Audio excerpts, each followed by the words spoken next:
ದೇವರನ್ನ ಪ್ರಬಲವಾಗಿ ನಂಬುವಂತ ಜನಗಳೇ, ಬೆಳಗಾನ ಪೂಜೆ ಮಾಡುವಂತ ಜನಗಳೇ ಅವ್ರ ಬಾಯಿಂದನೇ ಹೇಳಿದ್ದನ್ನ ಕೇಳಿದ್ದೇನೆ. ದೇವ್ರೇನಾದ್ರು ಬಂದ್ಬಿಟ್ಟು ಸಾಕ್ಷಿ ಹೇಳ್ತಾನ? ಅವ್ರು ಬುಡಕ್ ಬಂದಾಗ ಅವ್ರ ಮಾತು ಹಾಗೆ ಬರುತ್ತೆ. ಏನ್ ದೇವ್ರು ಬಂದ್ಬಿಟ್ಟು ಸಾಕ್ಷಿ ಹೇಳ್ಬಿಡ್ತಾನ? ನೀವು ದೇವ್ರ ಮೇಲೆ ಆಣೆ ಹಾಕ್ಬಿಟ್ರೆ ಅಂತ ಹೇಳಿದ್ದನ್ನ ಕೇಳ್ತೇವೆ. ಇಲ್ಲಿ ನಮಗಾಗ್ಬೇಕಾಗಿರೋದು ಏನು? ಕಟಕಟೆಯಲ್ಲಿ ನಿಂತು ಆತ್ಮಸಾಕ್ಷಿಗೆ ಬದ್ಧವಾಗಿ ಒಬ್ಬ ವ್ಯಕ್ತಿಯ ಒಳಗಡೆ ಇರುವಂತ ಆತ್ಮಸಾಕ್ಷಿ ಏನಿದೆ ಅದನ್ನಾದ್ರೂ ಹೇಳಿ. ಆತ್ಮಸಾಕ್ಷಿ ಅಂತ ಹೇಳ್ತಾರೆ, ಅದನ್ನು ಕನ್ಸಿಡರ್ ಮಾಡಕ್ಕಾಗಲ್ಲ. ಎಲ್ಲೋ ಒಂದ್ ಕಡೆ ಜನ ಅದ್ರ ಬಗ್ಗೆ ಆತ್ಮ ಅಂದ್ರೆ ಏನು, ಸಾಕ್ಷಿ ಅಂದ್ರೆ ಏನು ಅಂತ. ಆದ್ರೆ ನ್ಯಾಯಯುತವಾಗಿ ನಾನು ಸತ್ಯದ ಹೆಸರಿನಲ್ಲಿ ಅಂತ ಹೇಳಲಿಕ್ಕೆ ಏನ್ ತಪ್ಪಿದೆ? ಯಾಕೆ ನಾವು ವಿನಾಕಾರಣ ದೇವರನ್ನ ಸಂವಿಧಾನಾತ್ಮಕ ಅಂಗವಾಗಿರುವಂತಹ ನ್ಯಾಯಾಲಯ, ಸಂವಿಧಾನವನ್ನ ಕಾಪಾಡುವಂತಹ, ಡೆಮಾಕ್ರಸಿಯನ್ನ, ಪ್ರಜಾಪ್ರಭುತ್ವವನ್ನ ಕಾಪಾಡುವಂತಹ ನಮ್ಮ ನ್ಯಾಯಾಲಯದ ಒಳಗಡೆ ನಾವು ವಿನಾಕಾರಣ ದೇವರನ್ನ ಯಾಕೆ ತರಬೇಕು ಅನ್ನುವಂಥದ್ದಷ್ಟೇ ನನ್ನ ಪ್ರಶ್ನೆ ಇವತ್ತು.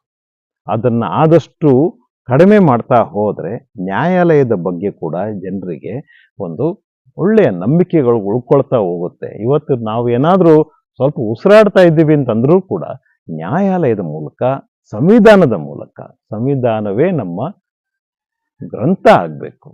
ನ್ಯಾಯಾಲಯಗಳು ಪ್ರಗತಿಪರರಾಗ್ಲಿ ಅಥವಾ ನಾಸ್ತಿಕರಾಗ್ಲಿ ಇವ್ರ ಬಗ್ಗೆ ಇವ್ರು ಸತ್ಯವೇ ಹೇಳಲ್ಲ, ಇವರೆಲ್ಲ ಬರೀ ಸುಳ್ಳು ಹೇಳ್ತಾರೆ ಅಂತ ಅನ್ನಕ್ಕಾಗುತ್ತಾ? ಈಗ ಅವ್ರ ಮನೆಯಲ್ಲೇ ಏನೋ ಒಂದು ಸಮಸ್ಯೆ ಆಗಿರುತ್ತೆ, ಒಬ್ಬ ನಾಸ್ತಿಕನ ಮನೆಯಲ್ಲಿ ಒಂದು ಕೊಲೆ ಆಗಿರುತ್ತೆ, ಅಥವಾ ಒಂದು ಮಗಳನ್ನ ಕರ್ಕೊಂಡು ಹೆಂಡ್ತಿನೋ ಗಂಡನ್ನೋ ಕಳ್ಕೊಂಡ್ಬಿಟ್ಟಿರ್ತಾರೆ, ಒಂದು ಅಪಘಾತ ಆಗಿರುತ್ತೆ, ಕಳ್ಳತನ ಆಗಿರುತ್ತೆ. ಅಂತ ಸಂದರ್ಭದಲ್ಲಿ ಅವರು ಎಲ್ಲಿಗೆ ಹೋಗ್ಬೇಕು? ಅವ್ರಿಗೊಂದು ಸಪ್ರೇಟ್ ಕೋರ್ಟ್ ಏನಿರುತ್ತಾ? ಕೋರ್ಟಿಗೆ ತಾನೇ ಹೋಗ್ಬೇಕು. ಅಲ್ಲಿ ಹೋಗ್ಬಿಟ್ಟು ನೀನು ದೇವರ ಹೆಸರಿನಲ್ಲಿ ಪ್ರತಿಜ್ಞೆ ಮಾಡುವಂತಂದ್ರೆ ಆತ ಆ ಪರಿಸ್ಥಿತಿಯಲ್ಲಿ, ಆತನ ಪರಿಸ್ಥಿತಿ ನೋಡಿ ಹೇಳಲಿಲ್ಲ ಅಂತಂದ್ರೆ ಕಷ್ಟ, ನ್ಯಾಯ ಸಿಗಲ್ಲ. ಎಲ್ಲರಿಗೂ ಒಂದೊಂದು ಸ್ಥಿತಿಯನ್ನ ನಾವು ನ್ಯಾಯಾಲಯ ನಿರ್ಮಾಣ ಮಾಡ್ಕೊಡಕ್ಕಾಗತ್ತಾ?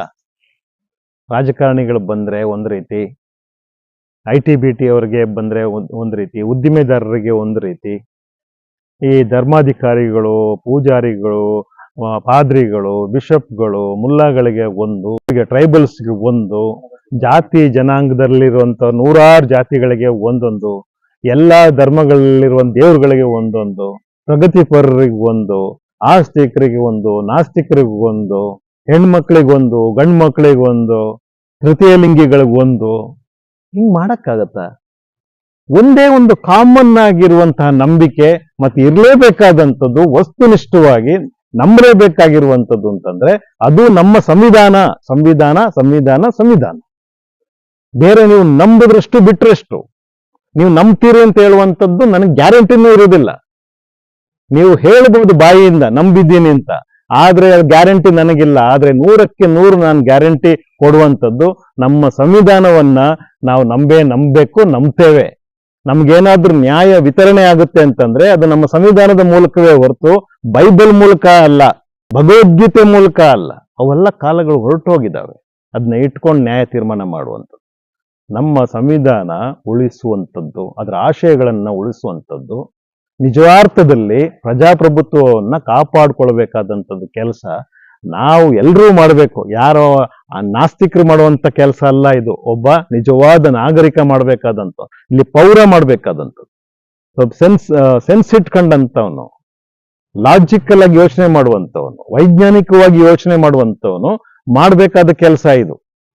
ಬಾಕಿ ಉಳಿದಿದ್ದನ್ನ ನಿಮ್ಮ ರಿಚುವಲ್ಸ್ ಏನಿದೆ ಅದನ್ನ ಮನೆ ಮಟ್ಟಕ್ಕೆ ಇಟ್ಕೊಳ್ಳುವಂಥದ್ದು, ರಸ್ತೆಗೆ ತರುವಂಥದ್ದು, ನ್ಯಾಯಾಲಯದೊಳಗೆ ಸೇರಿಸುವಂಥದ್ದನ್ನ ನಾವು ಮಾಡಿಕೊಡ್ದು. ಅದು ನನ್ನ ಅಭಿಪ್ರಾಯ ಮತ್ತು ನನ್ನ ಅನುಭವ. ಇದು ಪದೇ ಪದೇ ನಮ್ಮ ನಂಬಿಕೆಗಳು ಇಕ್ಕಟ್ಟಲ್ಲಿ, ಸಂದಿಗ್ಧ ಪರಿಸ್ಥಿತಿಯಲ್ಲಿ ಸಿಕ್ಕಾಕೊಳ್ಳುವಂಥದ್ದು.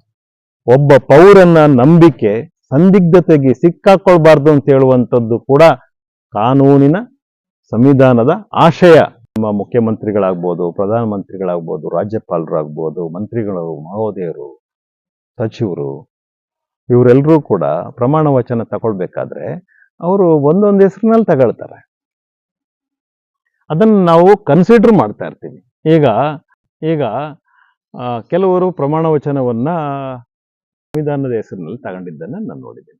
ಕೆಲವರು ತಮ್ಮನ್ನ ಆಯ್ಕೆ ಮಾಡಿದಂತಹ ಮತದಾರರ ಹೆಸರಿನಲ್ಲಿ ತಗೊಳ್ತಾರೆ. ಕ್ಷೇತ್ರದ ಜನರ ಮೇಲೆ ಪ್ರಮಾಣ ಮಾಡಿ ಹೇಳ್ತೇನೆ ಅಂತ ಹೇಳ್ತಾರೆ. ಕೆಲವರು ದೇವ್ರ ಮೇಲೆ ತಗೊಳ್ತಾರೆ, ಕೆಲವರು ಅವ್ರನ್ನ ಹೆತ್ತಂತಹ ತಂದೆ ತಾಯಿಗಳ ಹೆಸರಿನಲ್ಲಿ ತಗೊಳ್ತಾರೆ. ಈ ರೀತಿಯಾಗಿ ಅವರವರ ನಂಬಿಕೆಗಳು, ಅವ್ರು ಯಾರ ಮೇಲೆ ಜಾಸ್ತಿ ಗೌರವ ಇರುತ್ತೆ ಅವರನ್ನ ಮಧ್ಯೆ ತರ್ತಾರೆ. ಸ್ವಾಮಿ, ನಾವು ಇವ್ರನ್ನ ನಂಬ್ತೀವಿ, ಇವರ ಹೆಸರಿಗೆ ಕುಂದು ಬರದ ಹಾಗೆ, ಚ್ಯುತಿ ಬರದ ಹಾಗೆ ನಾವು ನಡ್ಕೊಳ್ತೀವಿ ಅಂತ ಮಾಡ್ತಾರೆ. ಅಂತಹ ಸ್ಥಿತಿಯಲ್ಲಿ ಅವ್ರನ್ನೆಲ್ಲ ಒಪ್ಕೊಂಡು ಬಂದಾಗ ಕೋರ್ಟ್ ಒಳಗಡೆ ನಡೆಯುವಂತಹ ಈ ಕಲಾಪಗಳಲ್ಲಿ ಒಬ್ಬ ವ್ಯಕ್ತಿಗೆ ಹೇಳಲಿಕ್ಕೆ ಬಂದಿರೋನು ಅವನು ಏನಾದ್ರೂ ಮಧ್ಯ ಹೇಳಲಿ, ಇಲ್ಲಿ ನಾವು ಗಮನಿಸಬೇಕಾಗಿರೋದು ಇಷ್ಟೇನೆ, ಅದು ಓದಿದ ಮೇಲೆ ಅವನ್ ಏನ್ ಹೇಳ್ಬೇಕು ಅಂತಿದ್ದಾನೆ ಅದನ್ನೇ ಹೇಳೋದು. ಅವನ್ ಸತ್ಯ ಹೇಳ್ತಾನೋ ಸುಳ್ಳು ಹೇಳ್ತಾನೋ ಅವನಿಗೊಬ್ಬನಿಗೆ ಬಿಟ್ಟದ್ದು, ನಿಮಗೆ ಅದನ್ನ ಅನಲೈಸ್ ಮಾಡೋದು ನಿಮಗ್ ಬಿಟ್ಟಿದ್ದು. ಮಧ್ಯ ಯಾಕೆ ನಾವು ಸುಮ್ಮನೆ ಈ ದೇವ್ರುಗಳನ್ನ ತರಬೇಕು? ಇದು ಒಂದು ರಾಂಗ್ ಪ್ರಾಕ್ಟೀಸ್ ಆಗ್ತಾ ಇದೆಯಲ್ವಾ?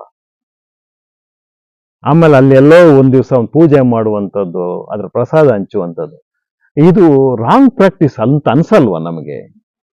ನ್ಯಾಯ ವಿತರಣೆಯಲ್ಲಿ ತೊಡಗಿಸ್ಕೊಂಡಂತಹ ಎಲ್ಲ ಜನಕ್ಕೂ, ಎಲ್ಲ ಆ ಅಂಗಕ್ಕೆ ಇದು ರಾಂಗ್ ಪ್ರಾಕ್ಟೀಸ್ ಅಂತ ಅನ್ಸಲ್ವಾ? ಸಂವಿಧಾನಕ್ಕೆ ನಾವು ಎಲ್ಲೋ ವಿರುದ್ಧವಾಗಿದ್ದೀವಿ ಅಂತ ಅನ್ಸಲ್ವಾ?